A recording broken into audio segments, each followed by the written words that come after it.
જામનગરમાં સિંધી સમાજ દ્વારા ચાલીસા મહોત્સવને લઈ હાલ જુદા જુદા કાર્યક્રમો ચાલી રહ્યા છે, ત્યારે ચાલીસા મહોત્સવનું શું છે ધાર્મિક મહત્વ, આવો જ્યારે ધર્મ ઉપર આપત્તિ આવી હતી ત્યારે બધા એકત્ર થઈ એકજૂટ થઈ અને સિંધુ ઘાટે જ્યારે ભગવાનની આરાધના કરી હતી 40 દિવસ સુધી કઠોર નિયમો પાડી ઉપાસના કરી હતી. 41મા દિવસે જ્યારે ભગવાને અવતાર લઈને જમીન આકાશવાણી થઈ હતી કે હું ધરતી ઉપર જન્મ લઈને આવીશ ને તમારા ધર્મની રક્ષા કરીશ.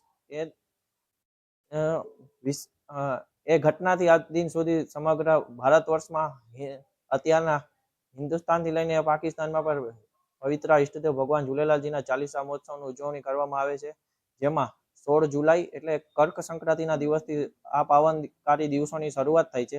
જે 40 દિવસ લોકો કઠોર નિયમ પાડે છે, જેમાં 40 દિવસ સુધી વાળ દાઢી નથી થતા, નખ નથી કપાતા, શરીરે સાબુ નથી લાગતું, માથામાં દાંતિયો નથી લાગતો, શરીરે ચામડું નથી પહેરાતું, ચાર પાય ઉપર નથી બેસાતું, ચાર પાય ઉપર નથી સુવાતું, ઘર ગ્રસ્તી હોય તો પછી પથારી અલગ હોય છે.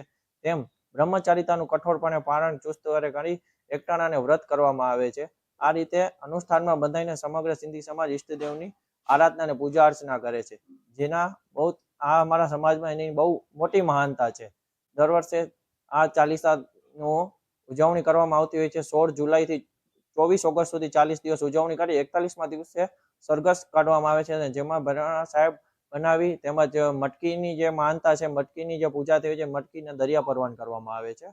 જેમાં હાલમાં આ આખા જામનગરમાં પણ ઠેક ઠેકાણે જેટલા બી ઝૂલેલાલજીના સ્થાન છે, જેમ કે ઝૂલેલાલ મંદિર જૂના રેલવે સ્ટેશન, નાનકપુરી, સંત કંવરરામ મંદિર છે, ટેવરામ દરબાર છે, સાધના કોલોની છે, નારાયણનગર ઝૂલે, એમ બધી સંસ્થા જામનગર સિંધી સમાજ દ્વારા ઝૂલેલાલ ચાલીસા મહોત્સવની ઉજવણી ચાલી રહે છે, જે 25 ઓગસ્ટ સુધી પૂર્ણ થઈ સમગ્ર સિંધી સમાજ એક સાથે મળી સરઘસ કાઢી અને આ મહોત્સવની ઉલ્લાસભેર ઉજવણી કરશે.